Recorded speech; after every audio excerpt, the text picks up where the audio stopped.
Alright, this is a 2010 Equinox, the LTZ, it really don't matter.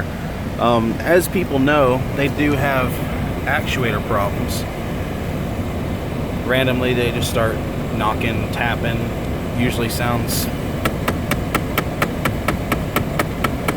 something like that inside of your dash. Well, there's three of them. There's one here up underneath the dash, and there's another one inside here somewhere, and apparently there's one up underneath the seat if I remember correctly. I can't remember exactly, but this is what got me. She complained that she had no heat, so I figured it was a thermostat, changed it, no difference, still no heat. And this is the thing that's really stupid. So what we're going to do, actuator's plugged in. This is the one that controls your blend door. Blend door is that little knob right there. And what it is it twists it up and down. It's not a vertical side to side, or I'm sorry, a horizontal side by side. It's a vertical. So I'm going to go ahead and twist the thermostat knob, or the temperature knob. Now, this is what's got me. The actuator is moving. It's doing what it's supposed to do. But now I have heat. I have full heat with no problems.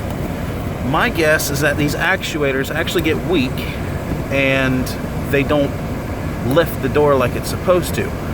Now, if you ever change the temperature setting, the fans slow down, almost come to a complete stop, allows the door to do what it needs to do, and put your fan speed back up to what you have it set at. But that's not the case on this. I'm guessing it's a weak actuator because I took a pair of pliers, I grabbed a hold, and I twisted this little opening right here. I twisted it up, which is the heat setting for the actuator. And now I have full heat. So if you have a heating problem, it may not necessarily be a thermostat. It may not even be the blend door itself. It could just be a weak actuator. So keep that in mind. Now you don't do what I did and go out and waste time and money.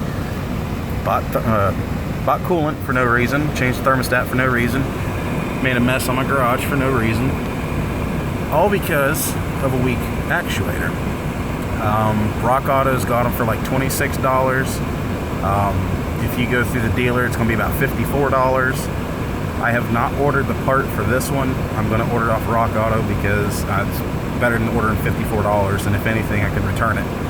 But if you have any problems with heat, and it's nothing involving your cooling system, if everything's good on that, check this actuator. It's right here's your glove box. This is your glove box here. I don't know where the frame is. It's somewhere. But there's two little tabs here that hold it into the top, and there's this piece right here. This piece right here holds it up on the top, and then the door itself actually gives the rest of its frame support and turns on this dial here, so you can open and close it with no problem. Take that out, and it's a few. There's one right there, one right there, and then one right here. They're quarter inch bolts, just little tiny things.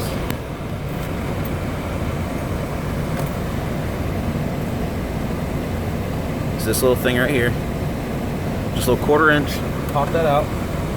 And what I did was I went ahead and, obviously you saw me connect the power back and turn the I'm sorry, it's a late night. I turned the temperature gauge to the hot setting, which you saw it. Well, that's on hot right now. That's cold. So you see it moves. It could just be a weak actuator. That's what my guess is, because it went slow and then all of a sudden it just went out, and it went out actually on the cold setting. Another thing too, I'm gonna go ahead and shut off the vents. Watch that little hole.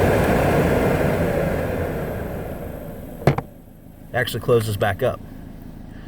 So my guess is that as long as you keep, if you need heat, you keep that dial turned, and then you turn your heater on, or you turn your fan on, and that'll go ahead and keep that heat where it's at, because obviously force is going to keep something from moving, or force is going to keep something moving. Depends on which way you're looking at it. And this one is going to keep it from moving. And then go ahead and reconnect your actuator. Hopefully that'll hold it. If not, that means the motor is bad in the actuator, or at least it's going bad, and it can't hold a lot of pressure, which means that door is actually forcing it closed and doing what it's not supposed to. So give that a shot. Sorry it was a little bit longer than what I wanted it to, but I had to explain stuff to you. Hopefully this helps everybody out, because I know, like I said, you get that normal, and that's the actuators. They're actually jumping because they're not grabbing what they're supposed to. So give that a shot before you guys go and spend a whole lot of money, because if you're anything like me, you don't care for Chevy, you'll know exactly what I'm talking about. So hopefully this helps everybody out.